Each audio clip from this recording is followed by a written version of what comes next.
Salud, amigues de la Feria del Libro de La Matanza.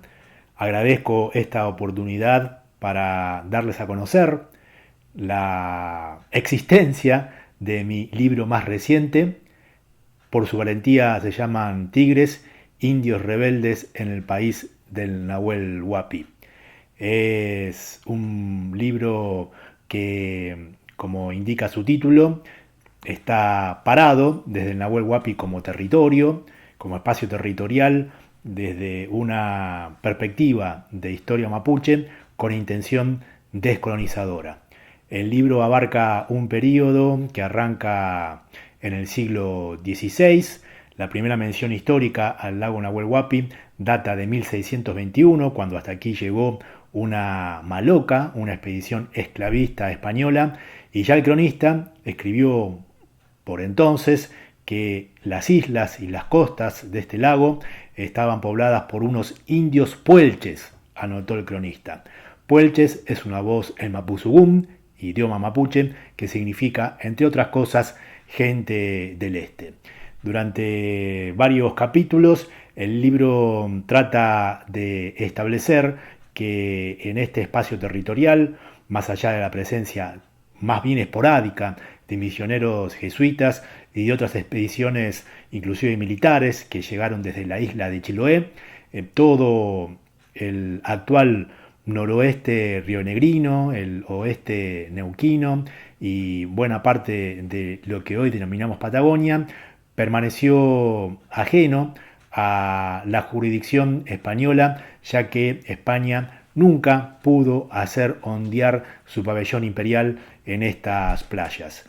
La acción del libro se termina con la llegada hacia 1791 y hasta 1794 de las expediciones que lideró el franciscano Fray Menéndez, 4 expediciones que partieron una vez más desde la isla de Chiloé, quien conoció al lonco Manquehue. Manquehue significa amigo del cóndor en mapuzugún, en las nacientes del río Limay, entre el río Nirihuau y el río Limay, donde hoy se enclava la pequeña localidad de Dinahuapi, adyacente a San Carlos de Bariloche.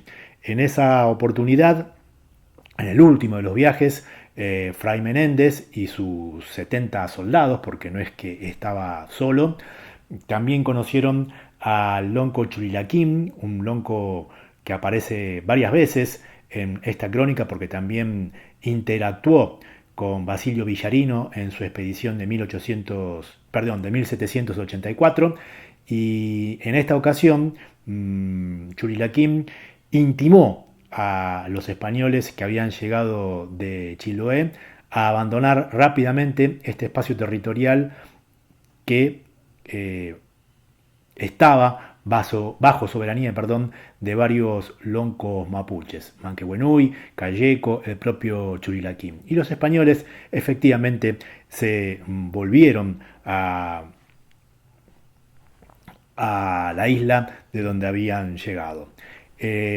Recién en 1856 se produjo la llegada de otra expedición chilena a estas playas, y en este caso por parte de colonos alemanes, Fonck y Hess, y esa incursión mereció una protesta diplomática por parte del lonco Yankee Truff, que por entonces lideraba una extensa confederación de gente mapuche y gente canunacuna, es decir, tehuelche del norte, y Yankee Truff protestó diplomáticamente frente a autoridades con las cuales estaba relacionado en Osorno, del otro lado de la cordillera, haciendo saber que no iba a permitir otra falta de respeto a la soberanía territorial que ejercía sobre el Nahuel Huapi, sobre lo que hoy es Bariloche, sobre lo que hoy es Dinahuapi, sur de provincia de Neuquén